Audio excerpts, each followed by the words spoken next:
Hello everyone, ನಾನಿವತ್ತು ಒಲೆ ಮೇಲೆ ಮಾಡಿರೋ ಚಿಕನ್ ಬಿರಿಯಾನಿ ಹೇಗೆ ಮಾಡಿದ್ದಾರೆ ಅಂತ ತೋರಿಸ್ತಾ ಇದ್ದೀನಿ. ಮೊದಲು ಕೊಬ್ಬರಿ, ಧನಿಯಾ ಪುಡಿ, ಚೂರು ಕಾಯಿ ಹಾಕ್ಕೊಂಡಿದ್ದಾರೆ. ಪತ್ರೆ, ಜಾಯಿಕಾಯಿ, ಚಕ್ಕೆ, ಲವಂಗ ಮತ್ತು ಶುಂಠಿ. ಆ ಕಡೆ ಇರೋದು ಜಾಯಿಕಾಯಿ ಕಟ್ ಮಾಡಿದ್ದಾರೆ, ಅದು ಗೊತ್ತಾಗ್ತಿಲ್ಲ. ಇದು ಶುಂಠಿ ಮತ್ತು ಗೋಡಂಬಿ, ಹಸಿಮೆಣಸಿನ್ಕಾಯಿ ಮತ್ತು 1 ಸ್ಪೂನಷ್ಟು ಕಾಳು ಮೆಣಸು ಹಾಕ್ಕೊಂಡಿದ್ದಾರೆ. ಕೊತ್ತಂಬರಿ ಸೊಪ್ಪು, ಬೆಳ್ಳುಳ್ಳಿ ಹಾಕ್ಕೊಂಡಿದ್ದಾರೆ, ಪುದೀನ ಸೊಪ್ಪು.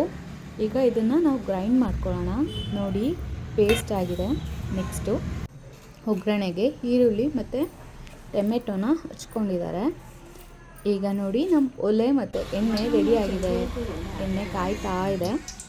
ಎಣ್ಣೆ ಕಾದ್ಮೇಲೆ ಈರುಳ್ಳಿನ ಹಾಕ್ಕೊಂಡು ಫ್ರೈ ಮಾಡ್ಕೊಬೇಕು. ನೋಡಿ, ಹಾಕೋತಿದ್ದಾರೆ ಈರುಳ್ಳಿನ. ಎಷ್ಟು ಚೆನ್ನಾಗಾಗತ್ತೆ ಗೊತ್ತಾ, ಒಲೆ ಮೇಲೆ ಮಾಡೋ ದಮ್ ಬಿರಿಯಾನಿ ತಿಂತಿದ್ರೆ ಆಹಾ, ಬಾಯಲ್ಲಿ ನೀರು ಬರುತ್ತೆ. ಈಗ ಅದನ್ನು ಫ್ರೈ ಮಾಡ್ಕೊಬೇಕು.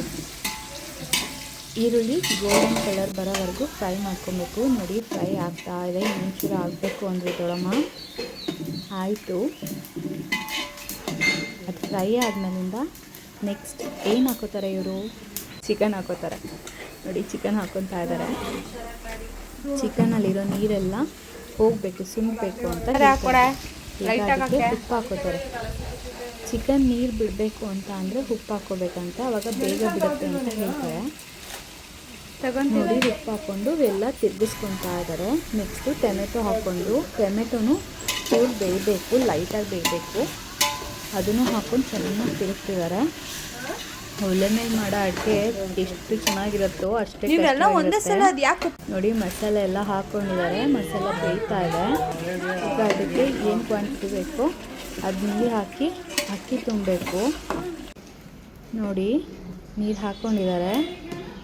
ಅದು ಕುದಿ ಬರಬೇಕು. ಮಸಾಲೆ ಕುದಿ ಬಂದಮೇಲೆ ಅಕ್ಕಿ ತುಂಬ್ತಾ ಇರೋದು ನೋಡಿ. ಈಗ ಅಕ್ಕಿ ತುಂಬಿ ತಿರ್ಗಿಸ್ತಾರೆ. ತಿರುಗಿಸಿ ಎಲ್ಲ ಮಾಡಾದ್ಮೇಲೆ ದಮ್ ಹೊಡಿತಾರೆ. ಈ ಥರ ದಮ್ ಹೊಡಿಯೋದು ಅಂದರೆ ಮೇಲೆ ಕೆಳಗೆ 2 ಕಡೆನೂ ಕಾವಿರುತ್ತೆ. ಇದಂತೂ ಆಸಮ್ ಆಗಿರುತ್ತೆ ತಿನ್ನೋಕ್ಕೆ. ನೋಡಿ, ಪಲಾವ್ ರೆಡಿ ಆಯಿತು.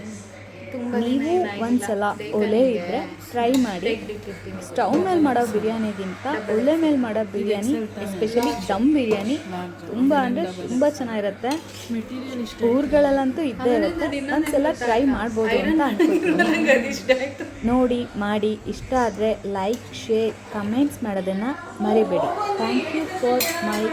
Thank you for watching my video. Thank you so much.